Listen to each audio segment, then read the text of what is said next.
pode falar, a gente vai editar depois. Tá. Tudo que vier na sua cabeça. Bom, a nossa região é composta de muitos nordestinos e nordestinas, né? E nessa região, nós temos as artérias que nós chamamos, Mboi, Guarapiranga, que dá acesso aqui tanto ao distrito do São Luís como Jardim Ângela. Nós temos estradas ao longo da história. E é uma luta muito grande, uma luta transformar essas estradas em avenidas, para dar mais mobilidade para nós, para ter um corredor de ônibus.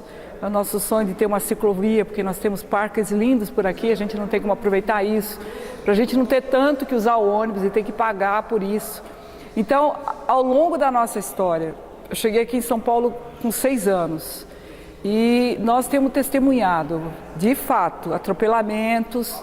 E para nós sempre foi assim, atropelamento, como assim, né? Atropelamento por aqui. Nós temos observado que muitas pessoas até eram atropeladas e depois encaminharam IML, ficavam com medo de gente, tinha que sair atrás para saber onde estava. Pessoas conhecidas nossas, assim, filho de uma colega minha, que o pai morreu no atropelamento. E nós observamos que na nossa região, nós não temos as vias duplicadas, nem a estrada do Guarapiranga continua do mesmo jeito de 30 anos atrás, de 40 anos atrás. Então não tem calçada, as pessoas têm que andar na pista, junto com os carros, caminhões e ônibus. Então a exposição do carro, da pessoa é muito grande, porque fica desigual, né? Se é difícil para uma bicicleta, se é difícil para uma moto, imagina o pedestre, né?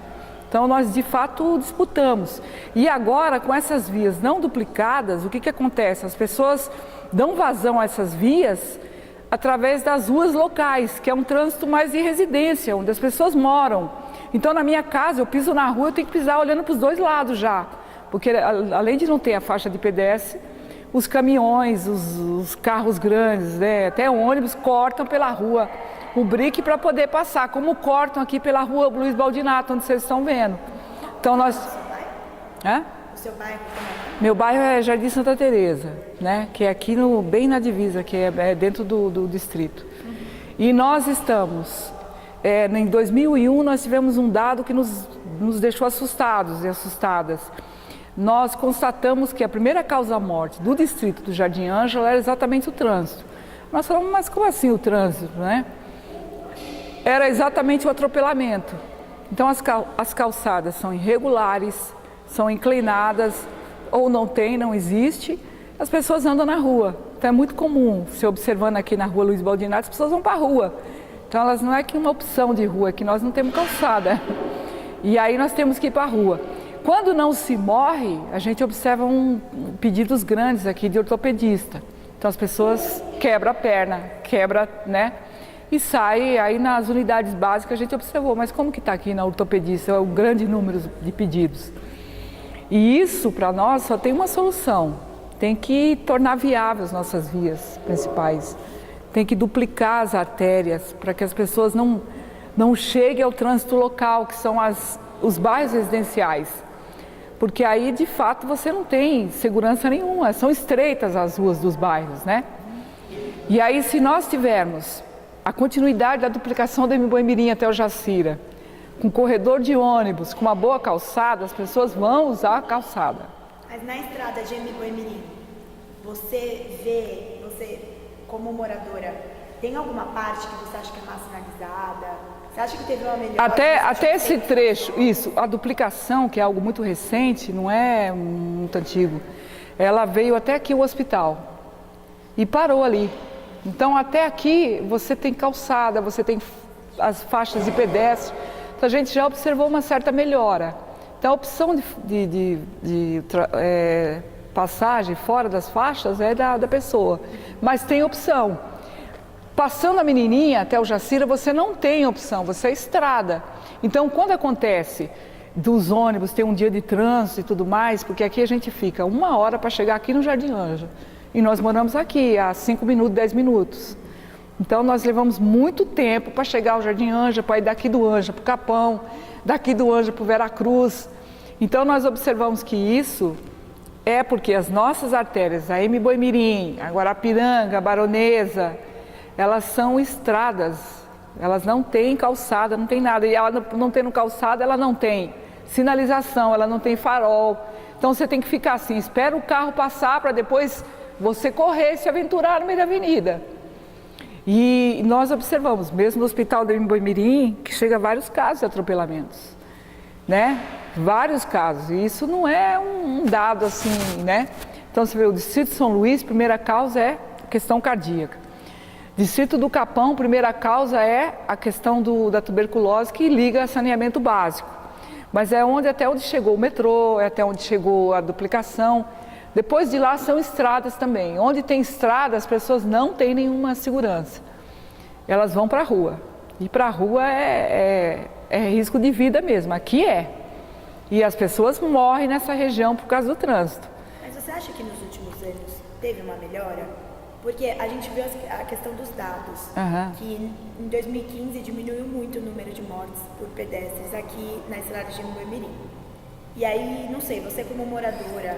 Teve alguma coisa de diferente? Aconteceu alguma coisa? Eu posso dizer assim dos dois lados. Eu observo que as melhoras foram onde houve duplicação.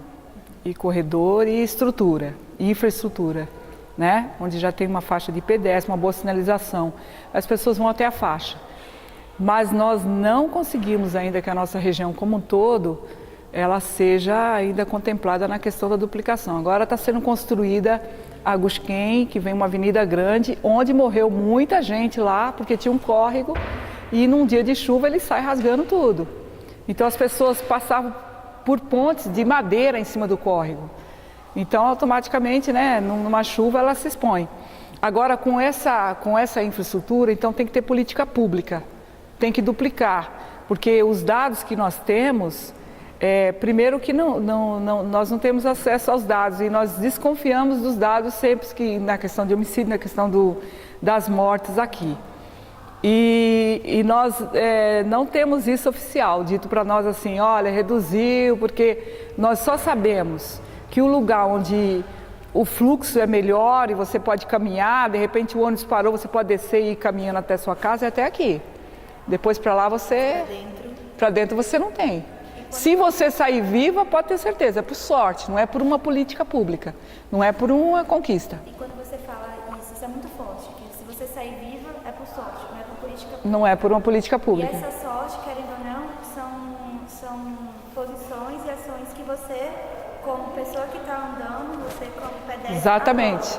Quais são essas posições? Quando você vai caminhar no Boimirim, o que você pensa? Com o que você se preocupa?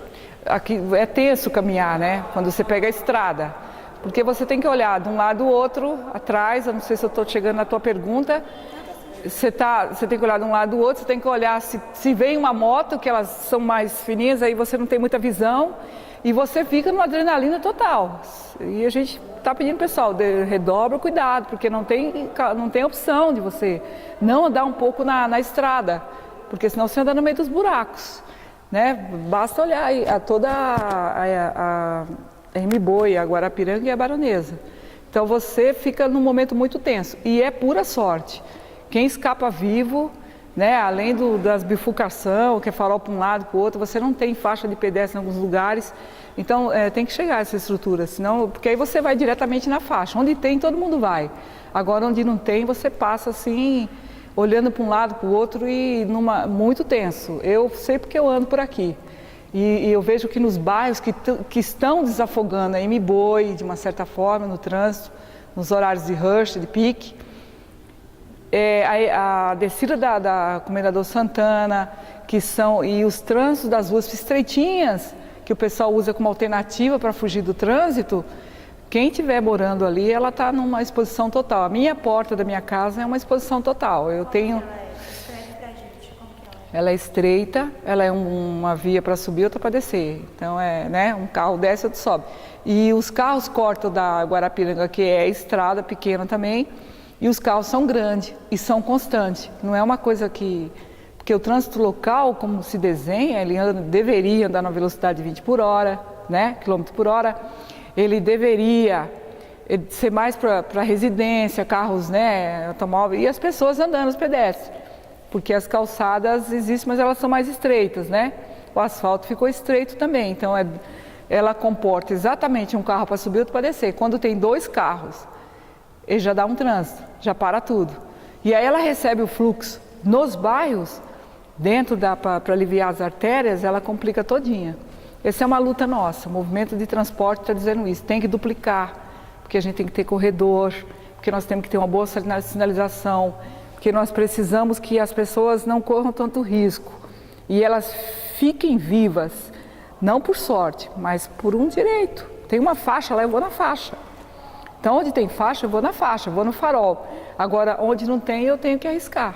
E aí eu fico numa adrenalina total, mesmo com toda a experiência, a gente observa isso, né? Então, você vê a Três Maria, que é uma rua grande, então ela não tem nenhuma sinalização, não tem nenhuma faixa de pedestre, então você passa na sorte. E tem fluxo dos dois lados, e ela é larga, ela dá 2 carros de cada lado. Então é uma avenida quase ela, né? E ela não tem nada, então é uma descidona assim. Eu acho que é uma luta nossa, na questão da mobilidade aqui da região. O Nakamura, as principais, entrou nos bairros, você não tem segurança. É estreitinho, tem as ocupações, e aí você é jogado para a rua. E jogou para a rua, eu falo para o pessoal, quem fica vivo é por sorte, porque é muito, muito arriscado. Porque não é mais um trânsito assim, né? Um carro ou outro, é direto passando o carro, né? Já é um fluxo intenso. Então nós ficamos espantados quando recebemos os dados, porque a gente às vezes vê um caso isolado ou outro, mas nós vimos que era estatística mesmo, né? Causa mortes em 2001, porque eu tive a oportunidade de ver. Depois o pessoal vem dizendo, melhorou e tal, mas nós ainda temos uma desconfiança em relação ao que diz que se melhorou. Porque a gente, entendeu? A gente sempre coloca umas aspas nos dados, porque o pessoal faz muita maquiagem aqui, né? Então, às vezes, chega no hospital, é uma vítima de trânsito. E o pessoal não diz, né? O pessoal entra e tudo mais. Então, nós temos pouco acesso a essas informações ainda. O que foi de trânsito mesmo? Que nós gostaríamos, na parceria com os hospitais públicos, as unidades, que fossem dito, olha, aqui aconteceu vários casos que nós atendemos, era do trânsito que chegou até aqui, né? Para você, o que falta de política pública para melhorar, reverter esse quadro? Tem que duplicar. É duplicar, duplicar e duplicar. Porque se não duplicar, nós crescemos, as pessoas adquiriram o poder de comprar um carro, mas elas não têm vias para andar. Na verdade, nós deveríamos estar andando a pé nas vias. Deveriam estar as pessoas nas ruas, né? Mas está o carro, o ônibus e o caminhão, e eles estão jogando o seguinte, eles aliviam aqui a M-Boi e jogam ônibus para andar aqui na Guavirutuba, que é uma estrada. Então, tudo bem, vai atender uma comunidade, ganha mais uma linha de ônibus, mas ela vai passar na frente de uma casa que tem lá as crianças brincando, que tem o pessoal no ponto, então é altamente vulnerável, né? É de um risco total mesmo. E ela não tem faixa de pedestre não, pode observar, se você tiver oportunidade, a via mais abaixo, onde eu pego o ônibus, ela não tem faixa para trânsito. Então eu tenho que atravessar no meio ali. E eu tenho que ficar olhando, né? E aí é uma exposição total. Tem que ter política pública. E tem que continuar o projeto de duplicação, porque só assim a gente vai poder ter definido, assim, esse é passagem de pedestre. Tem que ter uma passarela, tem que fazer uma passarela para as pessoas, né, onde tem, para não interromper o fluxo. A saúde pública, fazer uma parceria, registrar, né, o caso de atropelamento, para a comunidade poder ter de fato uma campanha. Nós fazemos diversos faróis. Quais os faróis que não são tão tensos? Do Piraporinha, porque lá está a duplicação, esse farol aqui do Ângela, mas lá na Guadalupe, para lá, onde não tem duplicação, é tenso, mesmo para nós fazermos uma panfletagem. Conscientizar as pessoas, né, que tem que ter a duplicação da via e tem que ter sinalização, porque as pessoas não têm essa informação, né? As pessoas, não chegou ainda a política pública lá, né? Chegou, agora nós temos o quê? Um CEL, que já é uma vitória, uma política pública. Chega alguns equipamentos, mas eles vêm desassistidos de uma estruturação na questão da mobilidade. Isso nós tivemos a oportunidade de dizer para o próprio prefeito. Não adianta levar um equipamento, um Veracruz, e nós não conseguimos chegar até lá. E como que nós não conseguimos chegar? Porque a via só tem um ônibus para ir, uma para ir e outra para voltar. Então você leva mais de 3 horas e as pessoas acabam não indo, né? acabam, ir para trabalhar é um sofrimento, né? Ou a gente anda a pé. Eu falei para o pessoal o seguinte, que são, para mim chegar até Santa Amaro, que é o centro aqui mais próximo nosso, eu levo 1 hora. Sério? 1 hora. E às vezes 30 minutos para chegar lá no centro de São Paulo. Quer dizer, não é normal isso, eu ficar tanto tempo presa aqui num trânsito local. E essa mobilidade minha, para vir aqui para o Ângela, para ir para o Capão, eu não consigo. Eu levo 1 hora, eu tenho que deixar 1 hora de reserva. É muito tempo, porque é trajeto de 10 minutos. Então, está preso, nós estamos presos no trânsito local que... Mas o trânsito local não funciona porque não tem ônibus ou porque as linhas não atendem esses locais? O trânsito local, ela não deveria ser para um fluxo tão grande assim. Eles são residenciais, né? Que é exatamente para não expor a questão da morte no trânsito. Ou se tiver uma movimentação, ela deveria ser tão sinalizada quanto são as vias principais, já considerando que tem um crescimento da população também, né? Mas, por exemplo, quando você está aqui no Jardim Ângela e tem que ir para o Capão, você diz que demora até 1 hora. Por quê? Porque a condução que eu pego, primeiro que eu tenho que pegar 3 conduções. Eu tenho que pegar um ônibus aqui, descer no Capão e pegar outro para lá, né? Ou eu tenho que descer no M-Boi e pegar um aqui, um no M-Boi e outro de lá para onde eu vou, lá no Capão, na ponta. Eu pego 3 condições. Com bilhete único isso ajuda, porque aí eu pago uma e ando as 3 nas 2 horas, tranquilo. Quando ela pega a artéria, que é duplicada, é rápido o fluxo. Quando ela entra nas vias locais, ela só tem 2 mãos, ela é lenta, eu levo 1 hora. Entendeu? Então eu consigo chegar mais rápido daqui até o centro, onde houve a duplicação, onde tem sinalização e o ônibus pega o corredor e vai, do que eu andando daqui até o Capão Redondo, que é aqui do lado. Que eu tenho que entrar nas vias locais, que é os trajetos que faz os ônibus dentro da periferia. Eles estão andando muito dentro das locais. Ele dá uma aliviada na M-Boi, mas ele joga você para uma velocidade maior para andar aqui dentro do território. Então aqui dentro nós ficamos presos.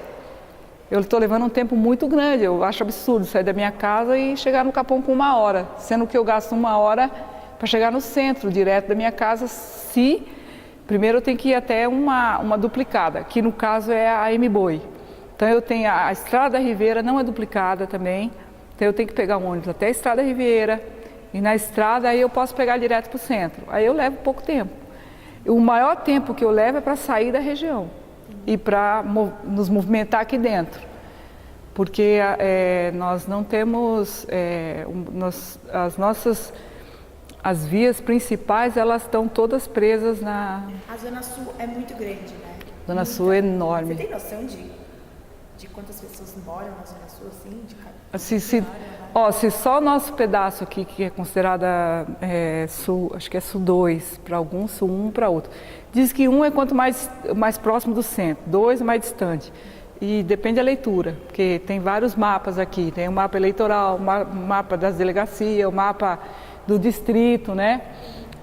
Somando os 2 distritos aqui, o pessoal já fala de 1 milhão de pessoas, 2 distritos. Se somasse os 3, nós estaríamos com mais de estaríamos com uma Porto Alegre, acho que mais que uma Porto Alegre já aqui.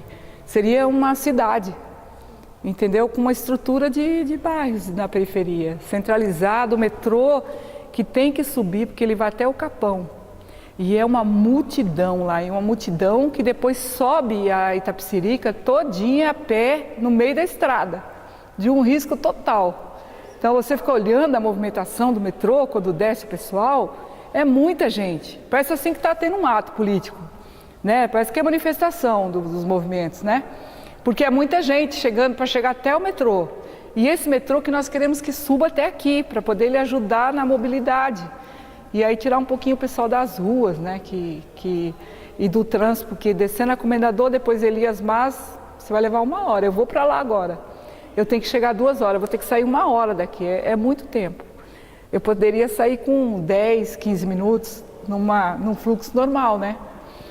Mas é porque é isso, elas são estreitas, elas não recebem, elas não estão preparadas não são estruturas preparadas para o número que já está crescente aqui, das pessoas que moram aqui, né? Porque oficialmente é um número que é menor E essa oficialmente que nós sentimos no dia a dia é muito mais pessoas que nós sentimos, né? Então, as unidades básicas são poucas ainda, para atender todo mundo. Uma unidade básica tem uma média de atendimento para 20 mil pessoas, imagina o que é isso, né? Cada unidade, parece que são 17 unidades espalhadas. Então, são preocupantes assim, em termos de políticas públicas. Nós ainda não chegamos onde nós queremos, mas nós não vamos sair da rua enquanto não chegarmos onde nós queremos, porque é possível, tá? Então, meu nome é Maria de Fátima Neves dos Santos Souza, Fátima Neves, porque nessa região tem muitas Marias, as Marias povoam a nossa região, é o nome mais comum do mundo, né? E não é diferente aqui, as Marias. Então, na luta, nós temos sempre que colocar o segundo nome, porque senão você encontra várias Marias, não adianta dizer, lá do Santos Mato, é do CEDEV, é do Instituto. Então, meu nome vem Fátima Neves, porque Neves é, né, do meu nome já, e da minha mãe também, uma lutadora histórica. E aí, meu nome fica assim, na luta, eu sou Fátima Neves. E trago a Maria, assim, de tantas lutas, de todas as Marias, né, que tombaram aí, que morreram pela violência, né. Quantos anos você tem?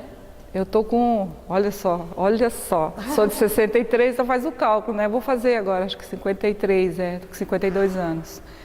E aí nessa região aqui me criei, nessa região aqui eu vivi todo esse tempo, né. E aí eu vi crescer, eu vi as ruas de barro, e depois eu vi chegar o asfalto, que foi uma festa para a criançada, porque dava para descer com um carrinho de rolemã. Então, para nós era uma área de lazer a mais que a rua, né? Depois a gente viu chegar a violência, e aí veio fechando os portões. Eu estava com 14 anos na escola, quando o Santo Dias foi morto, e aí foram buscar o filho dele que estudava comigo, o Santinho. Então, parou toda a escola, né? Carolina Renó. Então, a gente acabou testemunhando muita coisa, né? Então, os nossos 10, nossos 12, a gente tem que ser bem consciente aqui nessa região, porque é a real, né? É muito dura aqui, a real, né? E aí a gente conviveu na época da ditadura, porque 85, né, 84, era a época da ditadura. Então, eu tive a oportunidade de conhecer os grandes líderes aqui, as mulheres, que criaram o clube de mães para conseguir arrecadar alimentos para levar para as greves, alimentar as greves, né? E o santo foi morto em 1979 e eu estava no colégio ainda quando foram buscar o filho dele. Então acho que toda a nossa região foi filmada, registrada, passou na televisão, porque o santo representava uma luta muito maior, né? Por direitos, direito de todo mundo, né? Direito ao trabalho, né? Pastoral ao trabalho, direito a uma saúde, porque naquele tempo a gente tinha que bater, e direito ao custo de vida. Acho que deu, né?